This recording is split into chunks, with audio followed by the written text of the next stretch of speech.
Hey everybody, and welcome to the Water, Earth, and Fire aspects for October 13th, 2025 for the Druidcraft Tarot deck. As always with these, take what resonates, leave what doesn't. Like, comment, share, follow, subscribe. If you'd like to donate, like, comment, share, or Cash App, Venmo, PayPal, and MetaPay. There's a lot of distracting energy in this room today. So, let's see what we got. As always with these, if you'd like a personalized read, my link is in the description below. If you don't see it, comment below. We'll figure something out. I can't read all three of you. Jesus Christ. Try again. Doesn't help my small hands with this big deck here. Okay, there we go. We have the High Priestess. So the water, earth, and fire aspects. We have intuition leading the way. We have a lot of spiritual powers, a lot of spiritual guidance. We have natural gifted abilities to see into the future and see into certain aspects. We have a lot of money matters and financial endeavors within our lives that are both at a gain and at a loss depending on what we do.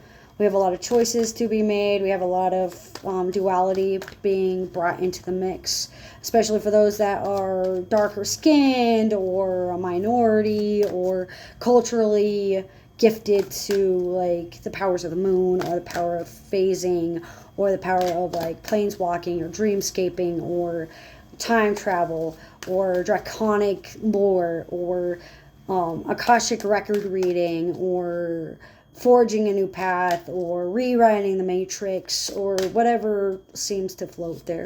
Seems like there's a lot of meditation, a lot of depression going on, anxiety, worry, a lot of bridging the gaps, a lot of throwing your hands up in despair or in prayer or in gratitude, a lot of giving things up for the sake of humanity or for the sake of the relationship or the sake of your life, sacrificing yourself or sacrificing your services or sacrificing a piece of you to get what you want.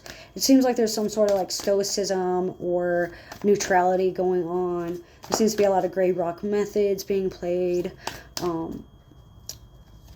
Iron sticks out, iron deficiency, iron work, ironclad, steelman arguments, iron smithing, gods and deities of iron, silver, wearing silver, working with silver,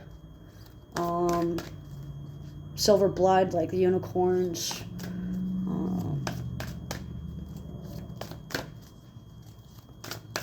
It looks like there's going to be some form of like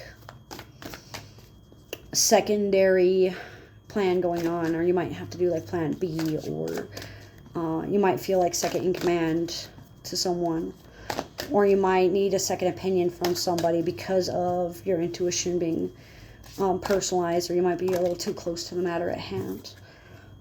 But it does look like the Fool is here as well. So what this means is you need to take a leap of faith. You need to make your own decisions. You need to follow your guts.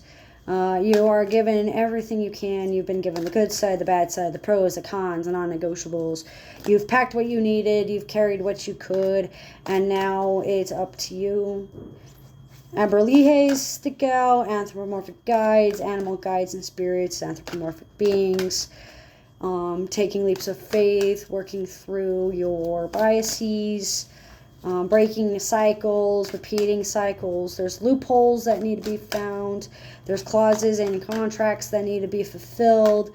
There seems to be some form of fear of falling, fear of impact, or fear of heights that are impacting your work in the spirit or in the metaphysical realm.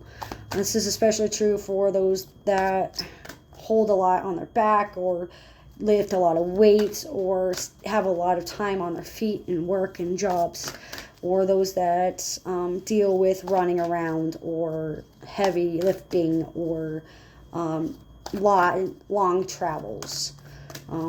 It looks like there's going to be some form of repeat offenses, repeat offenders, repeat habits going on, repeat lessons going on.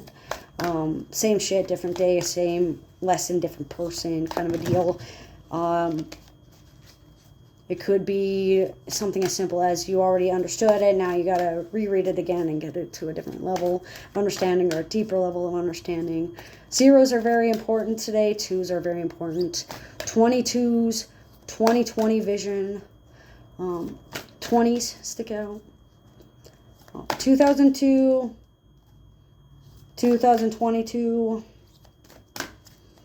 22 years old sticks out. Speaking to your inner young adult between the ages of 20 and 22 may be of great use and great benefit to you on Monday, especially with Indigenous Peoples Day and Indigenous Tribes Day, and being able to manifest your desires. This is especially true for rich cultural heritage and rugged individualism.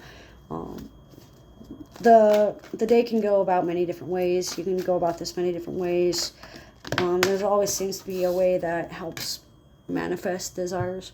However, it looks like there's a lot of infidelity or a lot of sideways views on love or home wrecking or feelings of cheating or not being on the same page with your love life, toxic love, jealousy, envy, selfishness, vanity, conceitedness, unwillingness to share, unwillingness to give up, giving ultimatums in your love life or giving ultimatums to those you love due to toxicity or due to feeling corrupted or due to not feeling grounded or secure or protected. It looks like there's a lot of jealousy and frivolousness and infidelity going on. You may have said things out of anger or out of jealousy or out of mistrust, and it's biting you in the butt, and you have to learn this lesson karmically so that when you do meet the right one, or you do meet your twin flame again, or you do meet your soulmate, or you do meet the person of your dreams, you're not going to ruin it because you're bleeding out and being toxic to other people. It looks like one of those things where you're toxic to yourself without realizing it. You're driving people away because you are too empathetic, or you believe them when they say that you could say anything, but then you also know that that doesn't mean you should get away with saying everything without consequences, but saying it anyway. It's one of those things where you need to work out your shame, you need to work out your humiliation, you need to work out your accountability, you need to allow bygones to be bygones. And whether or not you agree with things, you need to be able to understand where they're coming from and what viewpoint they have and be able to work through it. And if you don't want to work through it or you can't work through it, you need to be open with them and let them know. It may be your style to ghost somebody, but it may not be theirs. And I'm getting a feeling like somebody who was ghosted or sunflowered or left in the dark may be coming to realize within the next 2 to 8 weeks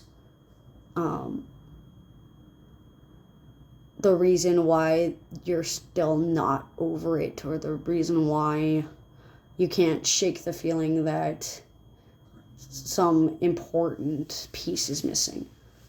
There's not really much you can do at this point in time. The cards are basically saying there's too much stuff in the air right now. There's too much manipulation in the air. And this is more of a test of will and character than anything else. So it's one of those things where you just need to calm down, relax, reflect, and just allow things to be. Feelings of oppression and indoctrination and grooming can be in the mindset. So just be aware of how word choice comes off, especially when others may refuse to seek clarity and would take you at face value. You can't change everybody's mind, so knowing when someone is a lost cause or when you just feel at a loss. Because there's a difference between someone being a lost cause and someone being at a loss because of something. But that's all I can give right now for the last bits of the reading from the Druidcraft Tarot deck for the 13th of October. As always with these, though, take what resonates and leave what doesn't. Thanks for joining.